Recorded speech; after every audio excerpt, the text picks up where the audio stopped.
Maravilha, Isabela, Ah, obrigado. Muito bem-vinda nessa conversa aqui. Eu estou aqui na própria galeria pois hoje, é, tô feliz em te ver aí com o desenho da gente atrás de você. exatamente, Que bom. para dizer já, né, antes de começar a nossa conversa, primeiro que é um grande prazer conversar com você hoje nesse momento. Isso marca hoje a abertura, que é uma abertura virtual da exposição Burle Marx Paraísos Inventados, aqui na Galeria Almeida Ideia. Então, essa nossa conversa é também um chamariz, um convite para as pessoas frequentarem e assistirem essa exposição que ainda é por meio virtual, né? Boa parte da exposição é feita com o acervo do Instituto Burle Marx, graças à colaboração do Instituto, né, para essa exposição. Isso eu queria dizer também, que é uma exposição em galeria de obra de arte, mas ela é também uma exposição que tem um caráter cultural importante, né, contando com o acervo do Instituto. E acho que hoje, Isabela, eu não vou me estender demais aqui, porque a gente tem só uma hora, eu não queria perder nenhum minuto dessa conversa para falar com você um pouco assim, alguns assuntos que a gente tem, que eu acho que podia ser interessante a gente abordar. Eu acho que digamos, pensar sobre a riqueza e a especificidade do trabalho do Roberto Burle Marx e do Haruyoshi Ono, seu pai, e de vocês também, terceira geração já, né, como propulsores da ideia do que é um paisagismo nos trópicos, um paisagismo brasileiro, isso por um lado, e por outro, situar a atuação do Instituto Burle Marx que vocês criaram como um braço social do escritório.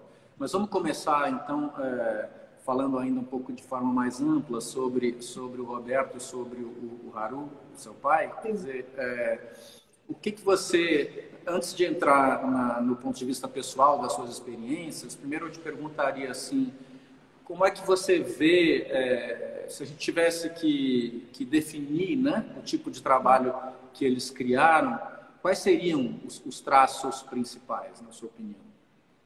Não, primeiro eu queria agradecer o convite, né? Esse trabalho árduo, né? Em pleno momento estranho que a gente está passando, vocês fazerem uma exposição sobre a sua curadoria. Então, queria agradecer também estar aqui hoje, participando dessa live. Bem, o trabalho deles, assim, foi incrível, assim, é legal, eu agora estou no momento de releitura do acervo e de releitura dessa história, né, porque quando eu nasci, o meu pai já era sócio do Burle Marx, né, então, assim, eu nunca trabalhei com o Roberto, mas sempre convivi e sempre achei linda aquela profissão, aquela coisa das pranchetas, dos intelectuais, e aí, enfim, conheci o Lúcio Costa no almoço, no sítio, então tem várias lembranças pessoais minhas, né, que a gente nem ia falar tanto, mas é interessante falar porque faz parte da construção, né, de quem eu sou hoje e de por que a gente está fazendo o Instituto também. Então, sou arquiteta, né, então trabalhei desde de 92, quando entrei na faculdade, no escritório. Então, assim, o acervo, na verdade, era um acervo muito vivo para mim, né? A gente produzia parte do acervo, né? Então, e o trabalho deles era incrível hoje, podendo, assim, ter esse distanciamento do que era o dia a dia nosso e poder ter um momento já de reflexão da importância desses trabalhos que foram feitos. E eu me lembro até na graduação e depois eu passei por isso no mestrado. As pessoas perguntando, né, os professores assim, Isabela, você não vai fazer sua tese de graduação sobre o Burle Marx, sobre o trabalho de vocês, e depois no mestrado a mesma coisa. Eu acho que eu não tinha o distanciamento e uma visão crítica dessa produção tão importante, né? Que foi de todo o escritório, né? O escritório foi fundado em 55 e por lá passaram vários arquitetos colaboradores, não foi só o meu pai. Assim, o que a gente sempre fala que o Haruyoshi, ele na verdade é a semente do instituto, no sentido de que o Burle Marx deixou para ele a continuidade do escritório, a continuidade dos conceitos e da forma de se ver a paisagem, de se planejar novos espaços. Então, aí você falou a terceira geração, realmente, a gente começou a ser, sou eu, o Júlio e o Gustavo, né, são os meus sócios, e também estamos lá no escritório desde a década de 90. E é muito interessante você ver assim, a contribuição que eles fizeram na história, né, do paisagismo brasileiro e também essa projeção que o Burle Marx teve mundial. Assim. Então, Hoje me toca muito, já me tocava na época do mestrado, mas as questões dos espaços públicos, né? Desses espaços democráticos. E aí esse momento que a gente está passando hoje é tão importante, né? A relação humana, né?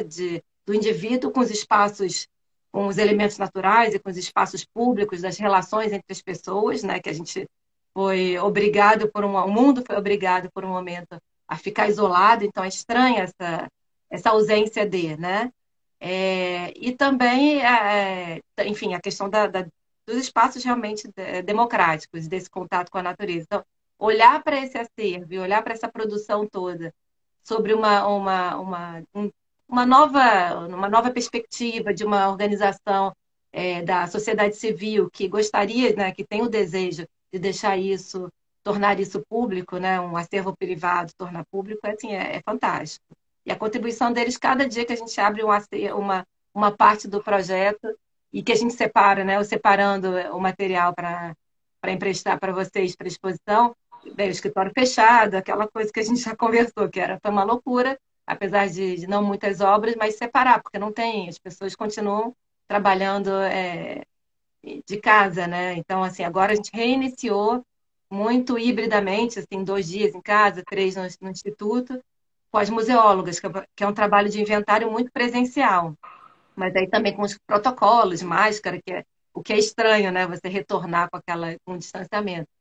Então, assim, é legal a gente separar esse material e ver assim, o projeto do Parque do Flamengo, que é incrível, Copacabana, os diversos croquis que foram feitos, assim, e de se pensar que poderia ter uma calçada de quase 5 quilômetros para uma cidade, né? Um painel vivo ali, onde as pessoas pisam. Eu me lembro que Copacabana foi projetado na década de 70, eu era criança quando foi implantado. E aí eu andava pelas pedras portuguesas vermelhas, meus irmãos, vermelha, branca, preta, brincando de pular as cores. Então, eu acho que faz muito parte acho que das memórias cariocas, principalmente, né? Que a gente tem isso muito vivo no Rio de Janeiro por conta da contribuição. Acho que a gente é da mesma geração, eu e você, né? Mas você teve a felicidade de crescer no Rio de Janeiro, que eu acho que... Mas, então, assim, né? Ainda um pouco em cima dessa primeira questão, muita gente tenta definir o legado, digamos, criativo do Burle Marx do ponto de vista formal, explicar um pouco a questão das curvas, ou dessa visão, se está ou não ligada a alguma herança barroca e tal, visão dos trópicos. Mas você, outro dia, numa conversa, me falou uma coisa que eu achei muito interessante, né? Você disse que mais do que uma questão de linguagem, é uma questão de leitura da paisagem. Fala isso um pouco mais para a gente aqui. Então, na verdade, assim, como eu não trabalhei com Burle Marx, né? Então, várias vezes que eu viajava com meu pai, ele falava, o Roberto sempre, quando a gente viajava de carro, ele observava a natureza. A gente viajava de avião, ele observava as formas, né, dos rios e da paisagem. Então, assim, é uma maneira muito peculiar de você olhar a paisagem para você intervir nela. Acho que muito respeitosa também, muito generosa. Então, você vê o espaço, e eu acho que isso é uma visão de paisagem e uma forma de você projetar de uma forma muito delicada. Assim. Então, você olha, é um espaço novo, isso agora eu estou falando como Isabela, paisagista, né? Não exatamente falando do acervo, mas falando da minha experiência profissional. Você olha um espaço e você tenta, né, aquela questão de projetos sustentáveis. O Burle Marx já fazia projetos sustentáveis na década de 30, na década de 40, né? E aí, hoje é tão atual esse tema, mas é você ter bom senso, você usar a vegetação que é do local, que vai ser bem mantida no local, né, que ela está adaptada, usar os elementos naturais. Então, se o espaço tem água, por que não usar água e tirar partido estético dessa água e partido funcional? O lugar é quente, o lugar, enfim, o barulho da água.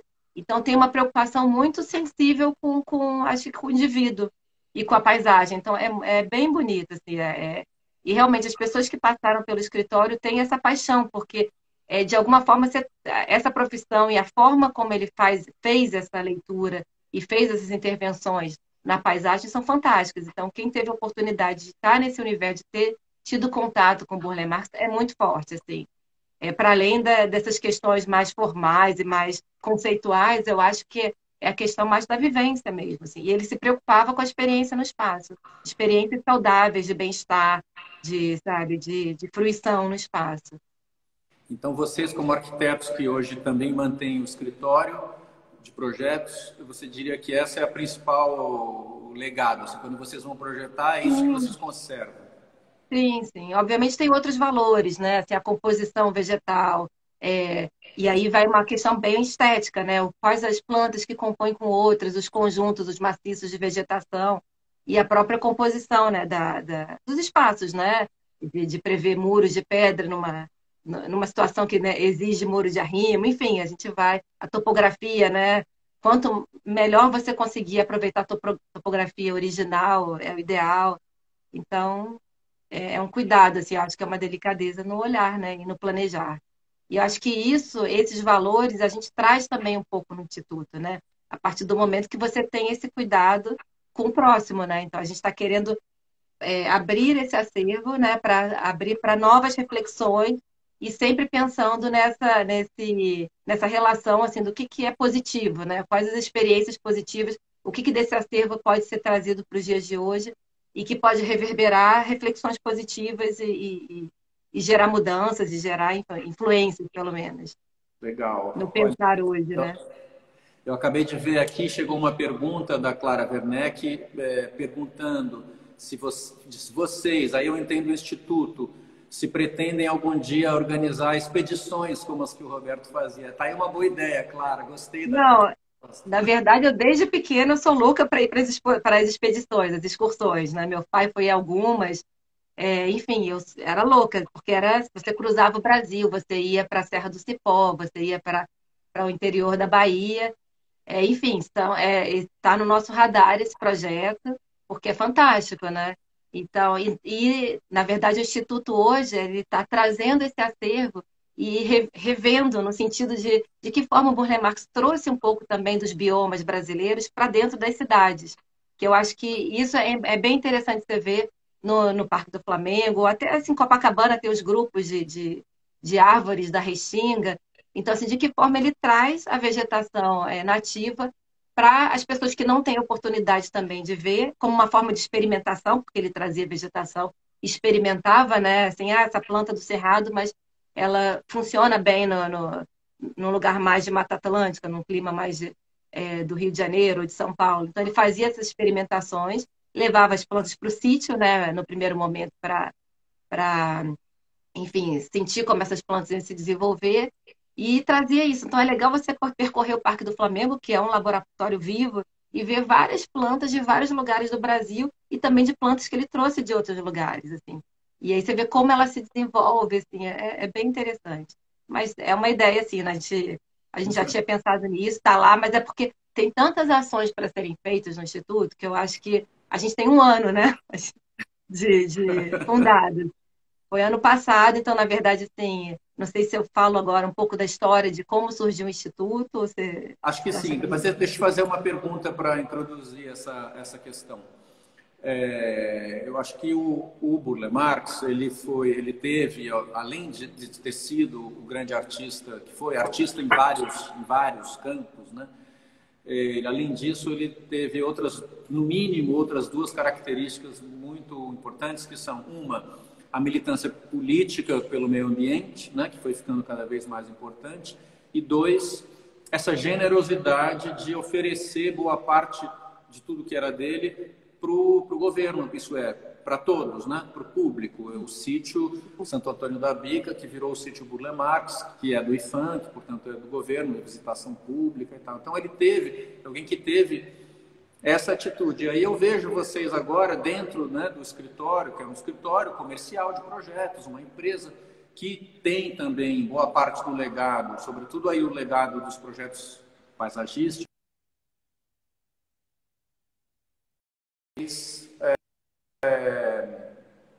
cria um instituto para também tornar isso público, para favorecer esse legado, essa difusão. Então, queria te parabenizar por isso, e ao fazer isso eu já abro a palavra para você explicar um pouco para todos nós quais são as ações e os objetivos do instituto.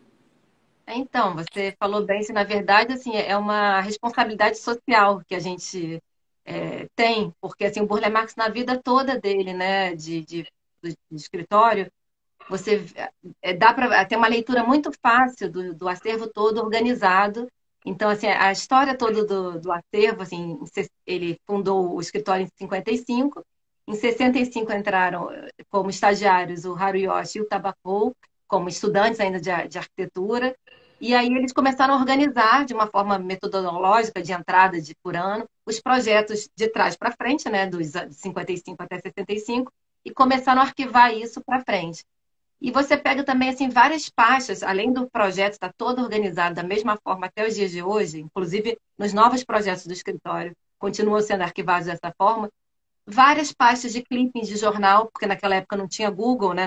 Então ele tinha o Lux Jornal, que ele era um serviço pago e que ele procurava, assim, você vê recorte de jornal sobre ele no Brasil inteiro e às vezes do mundo, por data, né, por entrada de data, e por vários estados. E não só sobre assuntos sobre ele, mas assuntos, temas importantes para ele.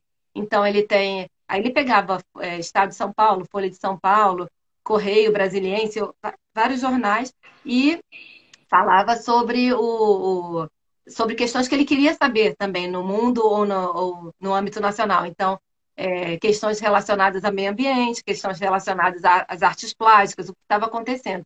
E hoje é tudo organizado, né? Então, assim, você vê que eles, tanto o Burle Marx, e ele, ao passar, ao deixar como herdeiro o Haruyoshi para a continuidade desse escritório ativo, e o Haruyoshi sempre teve esse movimento de, além de ser um parceiro criativo dele durante 30 anos, eles projetavam juntos e se complementavam nos projetos. Inclusive, teve uma vez que eu conversando, que eu nunca trabalhei com eles, então, assim, eu tinha uma leitura dos dois juntos em cima da prancheta, mas eu era, enfim, criança, pré-adolescente. Mas as pessoas que trabalharam com ele viram muito que, assim, como eles se complementavam, porque um era, né, o Roberto era aquela explosão, né, solar, e o Haru mais introspectivo, mas assim, também criativo, e os dois conseguiam se entender na prancheta, no desenho, assim. Então é muito bonita essa trajetória, foi muito respeitosa também a transição depois do falecimento do Burle Marx. Então, acho que meu pai nunca se colocou como um discípulo, como, sabe, no sentido de botar a coroa nele, mas sempre teve um senso que passou para a gente essa responsabilidade de continuidade, assim, essa responsabilidade social que você fala, a gente já estava meio que no nosso sangue, porque quando estagiários a gente ajudava os pesquisadores a abrir as plantas para pesquisar, para fazer tese de doutorado, para separar o material para uma exposição, para uma publicação. E são trabalhos num escritório privado, como você falou, que não tem né, não tem um retorno, porque você para um trabalho de um cliente, um tempo que você teria que ser dedicado a uma entrega de trabalho, para você fazer um trabalho institucional. Então, assim, sempre foi, ao longo da nossa vida inteira, isso, né? Então, se abria muito escritório para estagiários, não só brasileiros, como estrangeiros. Hoje, inclusive, a gente continua mantendo muitos amigos na Alemanha por conta desses intercâmbios que existiam. Então, o Burle Marx tinha muito, eu acho que, uma noção da coletividade, do trabalho colaborativo, que eu acho que se fala muito do gênio, da genialidade dele, que é incontestável, né? Ele era, enfim, uma pessoa única, mas as pessoas, né? Acho que o Instituto agora vai trazer esses outros atores, né? Quem colaborou, os botânicos, os jardineiros, não é à toa que ele, como herdeiros, ele deixou os dois jardineiros de confiança dele, que era que cuidava da coleção mais preciosa, que eram as plantas, a secretária que cuidava dele, da vida dele, o sócio, que era o Haru, que cuidava do escritório dele, e mais duas, o César, que cuidava da casa e também da vida pessoal dele, e duas entidades para serem nomeadas depois, né, da sociedade civil também. Então, assim, é muito bonita ver essa trajetória. E aí, quando a gente veio conversando com meu pai, assim, do que a gente faria de uma forma mais proativa, porque, obviamente, o escritório não dava conta desse trabalho todo, né, de inventário, e é um custo, né, de digitalização, é um mega desafio, assim, realmente de recursos. E a gente veio conversando, não, na época a gente até falou, vamos abrir um museu, porque é muito material, Guilherme, é muito. Você teve a oportunidade de ver naquele dia uma parte, né, quando você visitou antes da pandemia, mas assim, são fotos. O meu pai registrou durante 30 anos, a produção artística do Burle Marx, ele ia ao sítio, fotografava a produção de pintura, de desenho. Eram 60 mil slides, 60, 70 mil slides, e que meu pai ficava assim, o que a gente vai fazer? Vamos contratar o estagiário para digitalizar? Eu falei, não, no momento certo. E aí a gente fica com um pouco de dívida, né? Fala, não, a gente tem que fazer alguma coisa com esse material todo. É muita história, assim. E aí o Instituto nasceu exatamente desse anseio nosso de realmente, assim, acho que perpetuar essa história, assim, e compartilhar um pouco, assim, a generosidade que o Burle Marx teve com a gente, teve com quem, com a sociedade, eu acho, cabe a nós também fazer um pouco desse movimento, apesar de ser um desafio, assim. Eu sou arquiteta paisagista, a gente nesse um ano, muitas coisas aconteceram muito rápido, assim, porque viram também que a gente tem essa paixão, tanto eu quanto os sócios fundadores, que são o Gustavo e o Júlio, e que a gente está assim, com aquela coisa, sangue nos olhos, porque realmente, e não é para mim, eu poderia deixar mais 25 anos aquele material fechado e eu continuar fazendo projetos, mas é porque a vida passa muito rápido, né? Eu acho que a gente tem que fazer alguma coisa que faça um sentido, né? Um sentido de continuidade. Tem uma pergunta aqui que pergunta que se o Instituto fica em Laranjeiras. Fica, né? Onde... Sim, nesse momento de início pioneiro, o escritório cedeu o segundo andar para o aterro, para o instituto. Então, a gente hoje está lá. É. Se você falou, lembrando de todos esses outros personagens, isso é muito importante e interessante, porque, por exemplo, quando se fala na arquitetura do Oscar Niemeyer, muita gente sabe do papel que teve o Joaquim Cardoso, o Susequinde, os calculistas de concreto, né?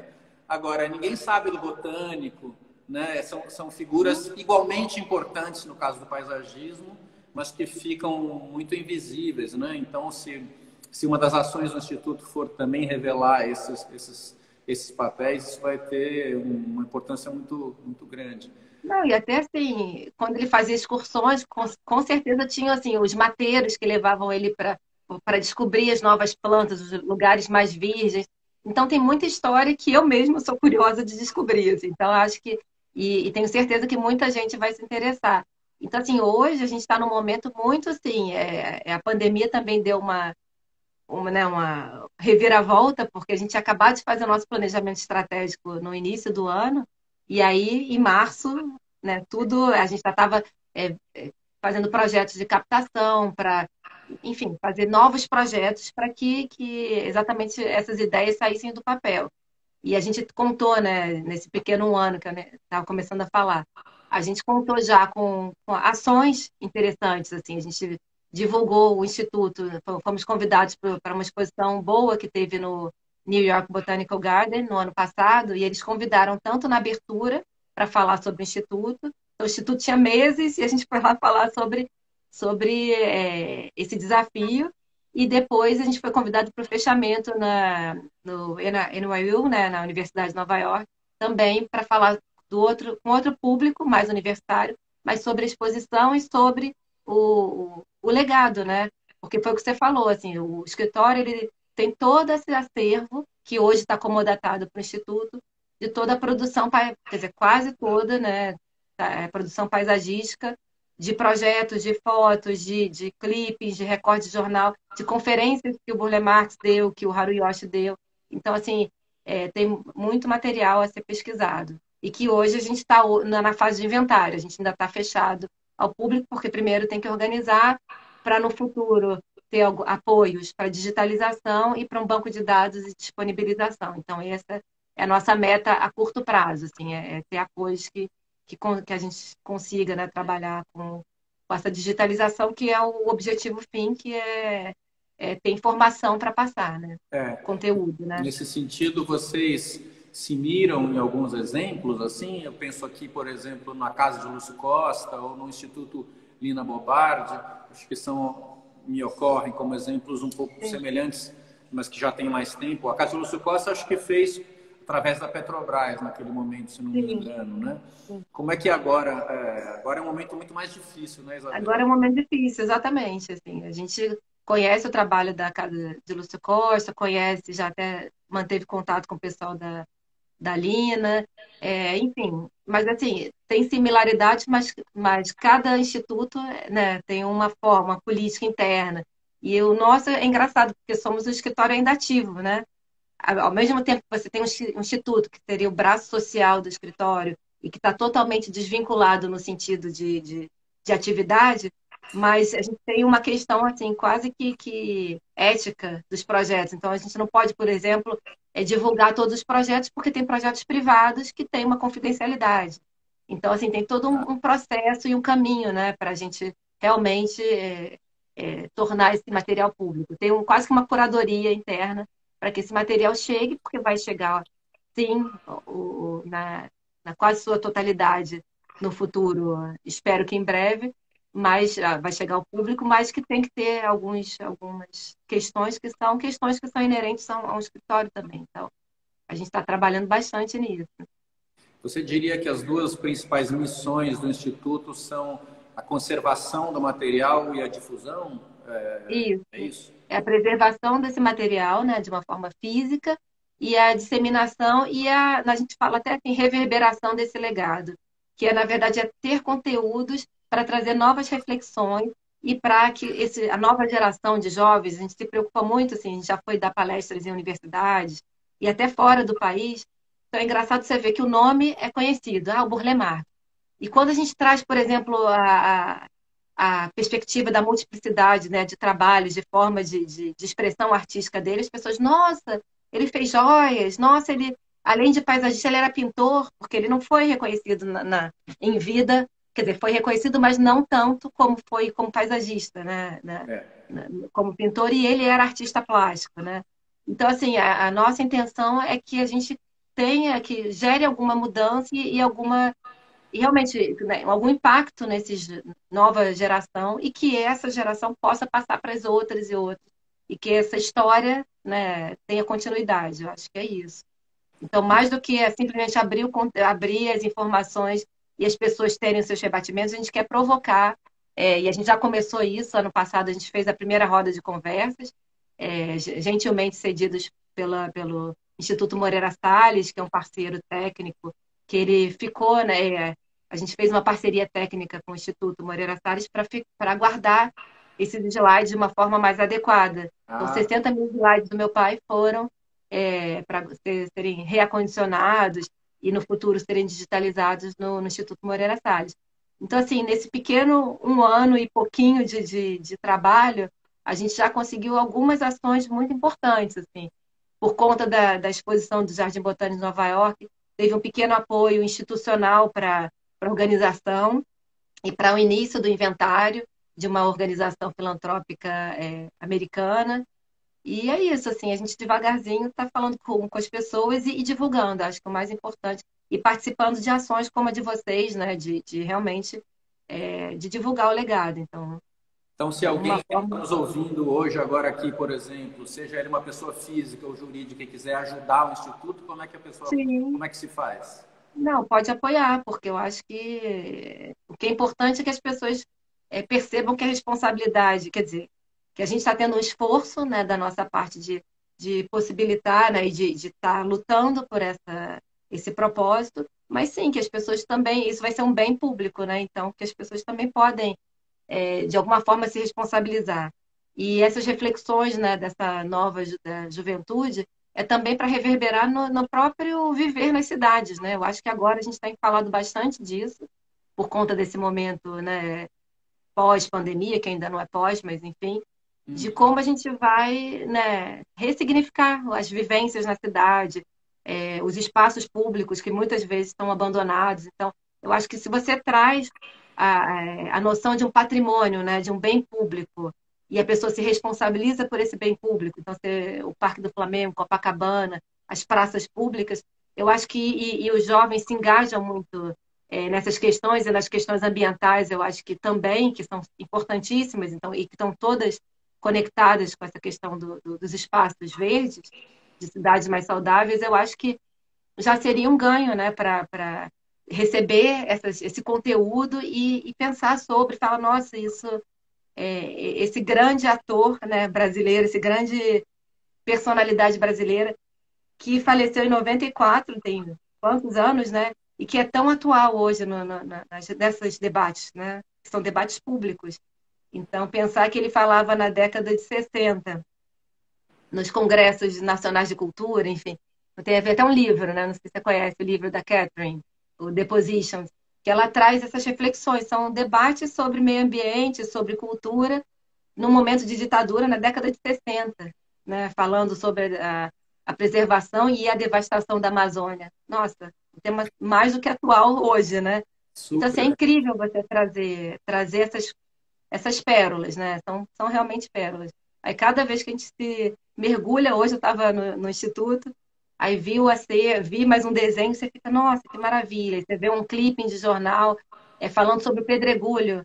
Gente, o projeto é maravilhoso, é um projeto de mudança, né? De acreditar numa mudança de sociedade, né? Através da arquitetura, através do paisagismo, através da arte, né? Então, Sim. é incrível. É muito bem colocado isso agora por você, porque de fato o Brasil é um país no qual a questão do espaço público é tão complicada, né? As nossas cidades, os espaços públicos que nós tivemos historicamente foram sendo pouco a pouco privatizados, fechados, abandonados, depredados, né?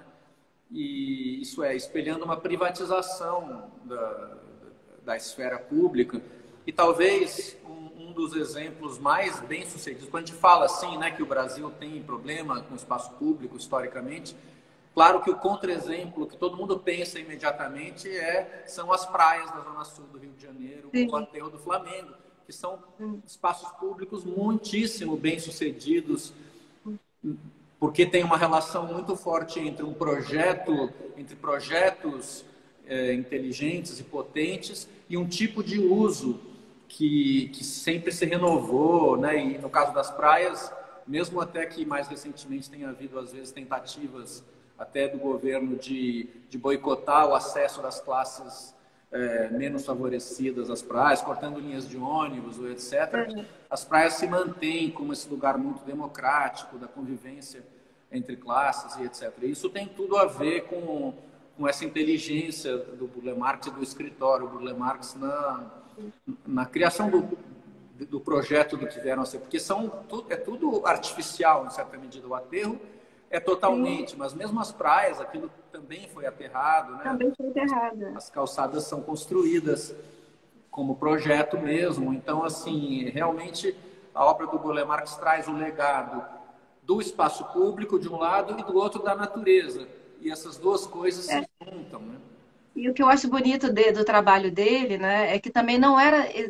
A gente está falando muito dos espaços públicos, mas a preocupação dele era do indivíduo de ter acesso ao belo, né? Então, assim, todo mundo, a praia, né, no Rio de Janeiro, aquela paisagem maravilhosa, o Parque do Flamengo tem a paisagem que circunda. Então, assim, e você vai numa residência privada, que você pode até citar, né, a casa de Roberto Marinho, que virou hoje com acesso público, mas é um espaço que foi projetado inicialmente como uma residência privada. O próprio Instituto Moreira Salles são dois exemplos de projetos do Burle Marx.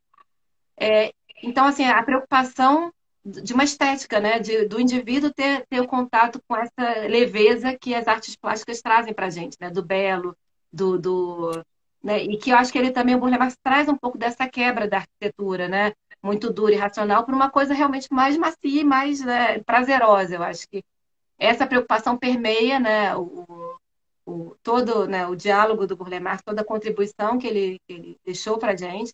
E o Instituto sempre, engraçado, desde o começo a gente fala, a gente quer uma pauta leve. Então, a pauta do terceiro setor normalmente é contestando, vamos brigar pela preservação, vamos cobrar enfim, dos políticos, né, para ter alguma reação. Mas, assim, eu acho que tem como falar de questões, de problemas muito importantes, mas de uma forma leve, porque a beleza, né, traz isso, né? Acho que traz essa sensibilidade, esse contato com essa estética, que é super diferente, é super impactante, eu acho. Então, isso a gente também traz de valor que a gente, de alguma forma, trouxe, né, dessa vivência de todos esses trabalhos e dessa visão do Burle Marx, assim, e do Haruyoshi, de toda a equipe, né?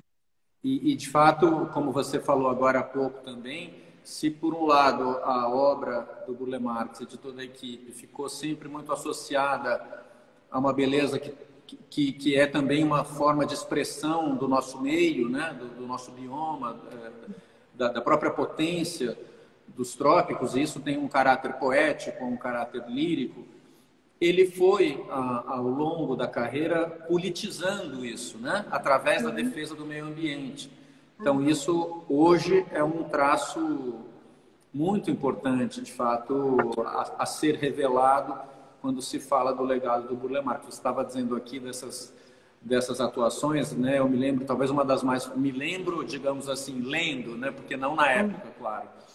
Ali, em 76, nós dois éramos muito pequenos, mas foi quando ele abre aquela polêmica contra a fazenda da Volkswagen no Pará, né? E denuncia o desmatamento abissal e tal. Então, ele abriu polêmicas fortes contra industriais, contra políticos, né? No momento da ditadura, a ideologia do Brasil Grande, desmatamentos e construção da Transamazônica, né? Ele ocupou um papel de um intelectual ativista, né?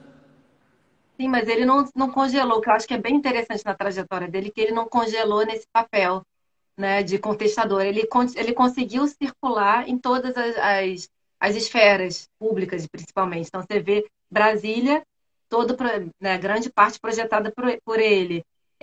Você vê ele falando nos jornais na época dos anos 70. Depois ele projetou, ele acho que, não sei se ele projetou algum jardim para Volkswagen ou para Mercedes. Então, você tem uma, assim, sabe, é até assim, contraditório, mas é engraçado como ele tinha realmente um jogo de cintura para lidar com essas questões. Não sei se de uma forma leve, porque ele contestava sim, mas acho que de uma forma fluida, que ele conseguia, na verdade, o objetivo dele não era brigar por questões políticas propriamente, mas era conseguir implantar o que ele acreditava. Então, tanto na esfera pública como na esfera privada, que era uma preocupação, sei lá, humanística mesmo, né, de um bem-estar, assim, e de uma estética, né? Então, assim, dos valores é isso, o paisagismo como uma forma de arte. Então, o tempo todo ele estava trazendo isso, o paisagismo como forma de arte. Você vê no projeto do MEC, você vê no Copacabana, você vê no Safra. Então, o percurso, ele está nessa investigação e nessa proposição do que inovar, né? Então, acho bem interessante, assim. E a equipe toda acompanhou isso. Então, você vê esse projeto do Safra, que foi para a exposição, né, de vocês, foram dos anos 80 já, meados dos anos 80, então já quase no final da carreira dele, né, no meio para o final. E como o tempo todo ele estava, né, ele com a equipe, esse projeto foi bastante trabalhado em equipe, assim. Então, de que forma, né, ele estava o tempo todo procurando, né, acho que, enfim, experimentar, essa experimentação, a curiosidade, ele sempre falava, né, da curiosidade. Ele não gostava de pessoas que não tinham curiosidade. Então, isso é interessante, porque realmente, você não tem curiosidade, você não vai a lugar nenhum, você não consegue nem perguntar as coisas, assim, porque não faz sentido, né? Então, ele estava. Isso é bem bacana de ver na trajetória, dessas trocas, né, de conhecimento, ele o tempo todo nas excursões, nos trabalhos com o botânico, era Melo Barreto, depois foi o Luiz Emídio, nas colaborações, todos os carimbos dos projetos, tem lá, o Pessolane, depois Haru Yoshi, Fátima Gomes, Tabacou, e aí uma série, Denise Pinheiro, as pessoas né, eram muitos colaboradores que trocavam com ele, né, nessa produção. E se você for ver no sítio também, quantos jardineiros também não ajudaram, quantos estagiários não ficaram lá para fazer essa vivência, né? Então, assim, realmente, eu sou apaixonada por essa história, que faz parte realmente da minha vida. Legal. Bom, eu não conheci o Burle Marx pessoalmente, mas quando ouvindo você falar assim, eu penso um pouco no Paulo Mendes da Rocha, que é alguém que eu conheço bem, porque tem Gente, uma coisa parecida nesse sentido, né? O Paulo é alguém que gosta, que preza muito a curiosidade e a inquietação das outras pessoas, né? Que aí se tornam interlocutores. Acho que o Burle Marx devia ser muito assim também, nesse sentido, né? Não, e por isso, generosos, né? generoso E generosos. Eu conheci o Paulo Mendes da Rocha, a gente foi visitar o MUBI há pouco tempo atrás, há uns 5 anos atrás, eu fui com meu pai. E aí o MUBI convidou a gente para restaurar o jardim e também para falar um pouco da exposição. E depois chegou, a diretora do MUBI não tinha falado que o Paulo Mendes ia visitar, ia participar da visita. Aí ele chegou, conversou com meu pai, foi super amável, eles trabalharam juntos no projeto do museu, né, por conta da arquitetura e dos jardins. E depois ele falou, ah, então tá bom, eu queria só falar sobre o jardim. Meu pai, quando ele saiu, falou, mas ele veio só por minha causa? Eu falei, claro. Todo mundo falou, claro. Ele veio porque sabia que você estava aqui, porque vocês trabalharam juntos. Então, assim, de uma simplicidade, de uma generosidade que foi de uma época, eu acho, também, assim, e não tinha, não sei se não tinha tanta vaidade, mas, assim, as pessoas que eu tive contato daquela época, o Sérgio Bernardes, o Lúcio Costa, eram pessoas, assim, extremamente educadas. E aí o Roberto também, e o meu pai também era muito, assim, educadíssimo. Você ficava, nossa, que elegância, assim. Às vezes os clientes davam um tapa, sabe? Falavam uma coisa grosseira e ele saía com uma elegância. Eu falei, gente, é muito para a gente aprender. E isso são valores que eu acho que a gente acaba levando para a vida e também levando para o nosso trabalho, assim, do Instituto, ter uma ética, ter uma transparência, ter uma atitude com o próximo, ter essa vontade de realmente de passar de abrir para novos desdobramentos. Eu acho que é um pouco disso que a gente aprendeu, assim. Muito bom. E Isso. novas pessoas. Hã? E novas pessoas também estão se engajando, né? Assim, é legal a gente conversar e contaminar, no bom sentido, as pessoas. Assim. Então, a gente hoje conta com uma parceria pro bono da Tati, o design, que fez a nossa logomarca. A gente contou com super apoio do Jeep para, enfim, para entender o terceiro setor, que era um mundo novo para a gente, né? Essas organizações da sociedade civil é uma outra ótica, né, de se pensar uma forma de organização. E, enfim, e cada pessoa que a gente fala, os nossos conselheiros, o Lauro Cavalcante, o Fred Gelli, que também é conselheiro, a Ana Toni, são várias pessoas que vão agregando, o pessoal do Instituto Moreira Salles, que vão acreditando realmente na importância desse nosso trabalho, sabem do nosso desafio, sabem da nossa garra e também da importância desse legado para o mundo, né? Eu acho que é um pouco isso. Legal, eu acabei de ver uma pergunta que entrou agora há pouco aqui, querendo saber de você sobre o lugar da mulher como arquiteta e É, paisagista e artista. estamos aqui. Abrindo caminho, né, Isabela? Não é fácil, né? Porque um país com uma tradição muito machista, mas que agora, enfim, as mulheres começam pouco a pouco, a abrir espaço. Acho que eu não peguei a fase pior, né? Hoje em dia acho que é muito fluido, né? Acho que já foi o momento ruim, mas hoje, principalmente acho que na arquitetura, eu acho que a gente tem muita entrada, então não tenho o que reclamar. E é isso, né? As mulheres são proativas, correm atrás, mas eu acho que né, os homens também, enfim, cada um tem seu papel.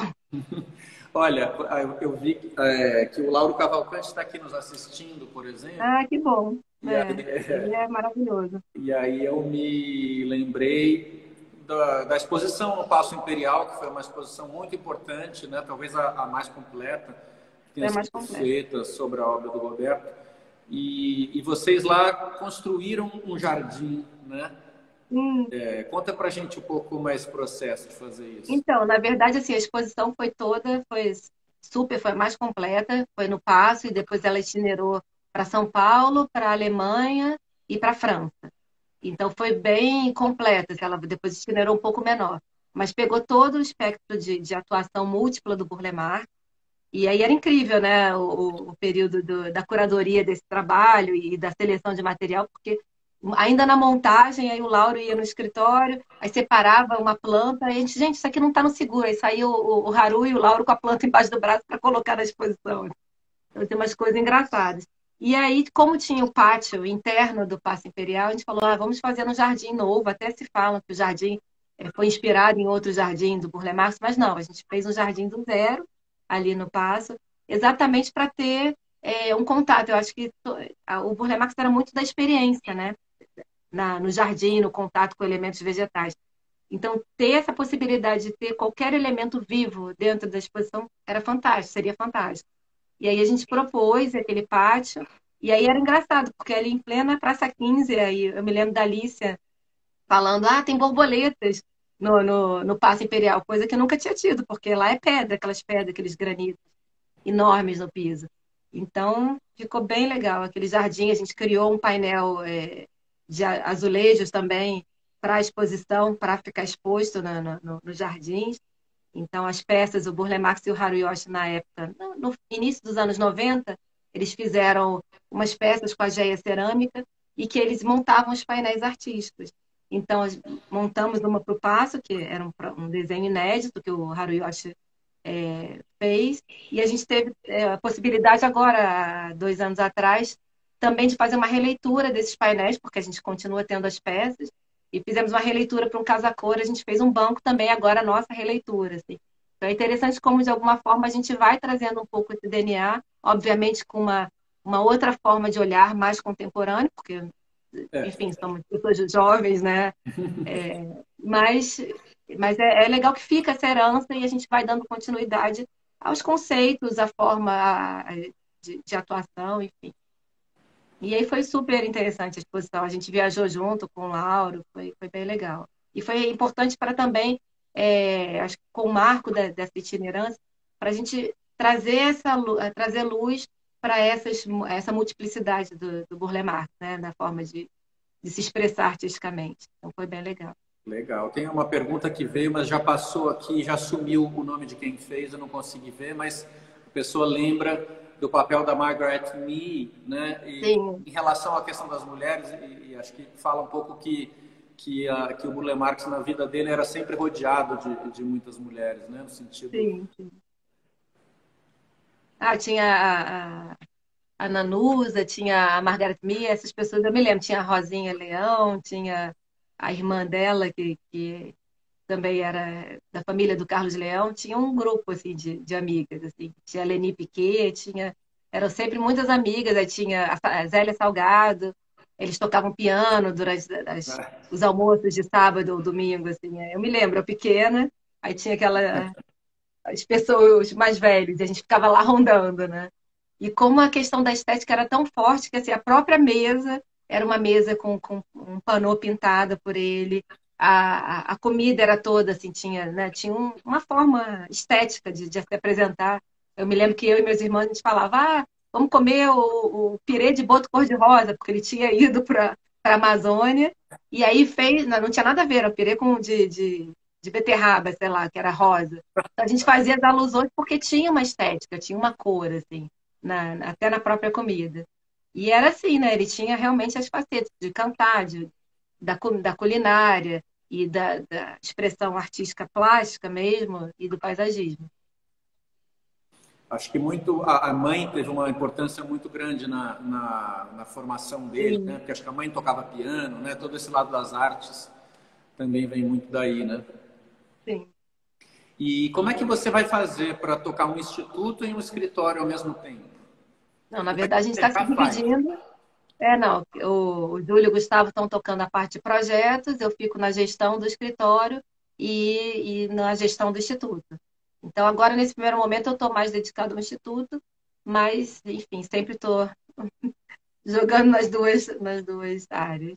Mas é isso, na verdade é a mesma história, quer dizer, todo é um conjunto da história, né? A gente já conversou até com o sítio Burle Marx, a gente tem enfim, conversa bastante com a Cláudia, agora na pandemia não tanto, mas porque é o mesmo artista, eu acho que assim, né? A proposta realmente é que essas coisas aos poucos, né, comecem a se consolidar como um conjunto único das pessoas falando sobre esse trabalho e também falando sobre essas contribuições todas dessas parcerias, enfim, que eu acho que é para além, né? Eu acho que a genialidade, né, é isso, né? O mestre consegue passar para os discípulos. Então, assim, falar sobre o Haruyoshi não é só falar porque é meu pai, mas é falar de uma pessoa que esteve ao lado dele e teve uma contribuição significativa, como falar do Tabacou, da Fátima Gomes, da Denise, da Vera, enfim, são várias pessoas que passaram por ali, vários jardineiros. E é importante da Maria Amália, que tem várias histórias interessantíssimas. Então, assim, para mim também é um pouco entender essa história pelo qual eu passei e que eu, né, fui testemunha, né, ocular, assim, não tanto porque eu era criança, então é interessante também.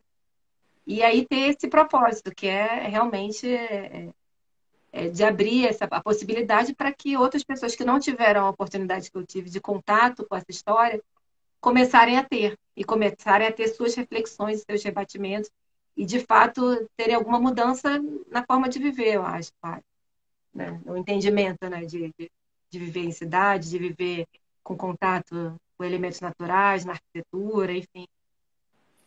Pois é, porque toda, digamos, um processo de conscientização, de defesa da questão do meio ambiente que teve no Burle Marx um personagem, dentre outros mais importantes, que chegou até a Constituição de 1988, a criação do Ministério do Meio Ambiente, tudo isso hoje regrediu muito, né? E a gente teve um momento do Brasil terrível nesse sentido, né? De ataque à natureza no pior sentido. Então, de fato, de novo, o trabalho e o exemplo do Burle Marx voltam a ser fundamentais para o país que a gente quer construir um dia, se a gente conseguir sair desse atoleiro que a gente está hoje, né? Então, e de que forma hoje, nessa situação toda caótica que todo mundo, que a gente está vivendo, né? De que forma a gente pode contribuir? Não com uma pauta negativa de falar mal, porque é o que a gente normalmente está acostumado, né? Você vê tanta loucura que você fala, não acredito, né? Só fala mal, mas como é que a gente inverte isso e fala, não, ok, mas o que a gente pode contribuir para essa sociedade em termos de conteúdo mesmo, para que, né, que a roda gire um pouco, porque não faz sentido, né? Então, eu acho que trazer, sim, as reflexões sobre preservação são importantíssimas, trazer a questão dos biomas brasileiros para as pessoas entenderem o que é nosso, né? Eu acho que tem um pouco de distanciamento, né? Amazônia, né? O que é a Amazônia? A Amazônia, né? Entender um pouco das nossas histórias, das nossas culturas, é muito importante, né? Para a gente conseguir realmente se entender como sociedade e se colocar, eu acho que. E aí colocar novos representantes públicos que façam sentido, né? Porque o que está acontecendo é quase que uma apatia, né? Então, assim, em vez de ficar nesse lugar, é trazer o que a gente consegue contribuir. Acho que é um pouco isso que o Instituto se propõe a fazer, né? Ampliar essas discussões através de uma perspectiva positiva, através de uma pauta, né, de beleza. E eu acho que é um pouco isso, de natureza, e tentar, enfim, abrir para a troca mesmo. Muito bem, a gente está quase no final agora, faltam 4 minutos para a nossa live se encerrar, a gente já vai agora assim em clima de quase encerramento. Eu vi que chegou uma pergunta do Enoque Sacramento, querendo saber como era a relação profissional entre o Burle Marx e o Oscar Niemeyer. Então, eles fizeram vários trabalhos juntos, e aí no final da vida eu acho que eles tiveram algum desentendimento, eu não sei exatamente, mas eram duas pessoas que eram, enfim, né, muito solares. Eu acho que em algum momento os egos não se conversaram. Mas fizeram trabalhos incríveis, assim, todos aqueles palácios de Brasília são maravilhosos, de uma arquitetura assim, impecável. Essa semana até o Júlio e o Gustavo, né, que também são sócios do Instituto e do escritório, eles foram a Brasília por conta de um trabalho, entraram no Itamaraty e aí viram aquelas tapeçarias, viu o pátio interno. E eu me lembro da arquitetura, né, aquela laje fina, né, como é que hoje não se consegue mais fazer isso, né? Então, o trabalho foi muito assim, né, conectado. Você vê aquela arquitetura da Residência Cavanelas, que a arquitetura, o paisagismo entrando na arquitetura e a arquitetura naquela, se envolvendo na paisagem, né, quase que abraçando, né, a paisagem abraçando a arquitetura. Então, foi uma época, acho que, de muita generosidade dos arquitetos, dos arquitetos paisagistas, desse trabalho coletivo, né, por uma obra comum, que era que a pessoa, né, que fosse usar aquele espaço tivesse bem-estar, né, tivesse beleza naquele espaço. Então, eu acho que foi uma parceria rica, muito rica. Sim, e acho que, é claro que o Lúcio Costa tem um papel fundamental, até porque o Lúcio Costa é um pouco o pai do Burle Marx nesse sentido, né? Ele que convidou para os primeiros trabalhos e tudo, mas acho que também a gente, já que entrou nesse assunto aqui, que perguntaram do Niemeyer, né? Acho que podíamos falar, já quase assim para encerrar, do papel do Rino Leve, né? Acho que o Rino Leve foi um parceiro muito importante do Burle Marx, né? Sim, teve o trabalho que eles fizeram lá em São José dos Campos também, que hoje é um parque, né? É o Parque Burle Marx. E que também é super, super bonito. Então, eu acho que toda essa geração trabalhou muito bem em parceria. Assim, eu acho que e eles tiveram uma relação pessoal, enfim, né, de trabalho, foram para as excursões. Acho que o Rino até, né, faleceu numa excursão, não foi? Foi. E, enfim, foi uma geração muito forte, tem muitas histórias. Então, da nossa parte, a gente quer contar, e aí, através até das correspondências, muitas dessas questões que você está levantando hoje das relações vão aparecer, porque as correspondências assim, oficiais, né, institucionais, eram trocadas e ficaram no acervo. Então, também vai ser um momento de se debruçar nessas cartas, nessas correspondências, nessa documentação, essa parte documental e de fotos também. Tem fotos incríveis, antigas, assim, É. que vão contar uma história, né? Que ainda tá por ser contada, eu acho. Maravilha. Aqui Então, tem... muito obrigado, Isabela. Essa Obrigada conversa a você. ela enriquece muito o conhecimento sobre tudo isso. Várias pessoas eu Sim. vi que entraram aqui dizendo que gostariam de ajudar o Instituto, então fica aqui esse convite. Fica o convite para que visitem virtualmente a exposição aqui na Galeria Almeida Ideia, o Burle Marx Paraísos Inventados.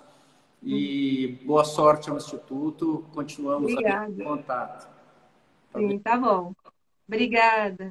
Obrigado a você. Boa noite. Tchau. Boa noite a todas e a todos.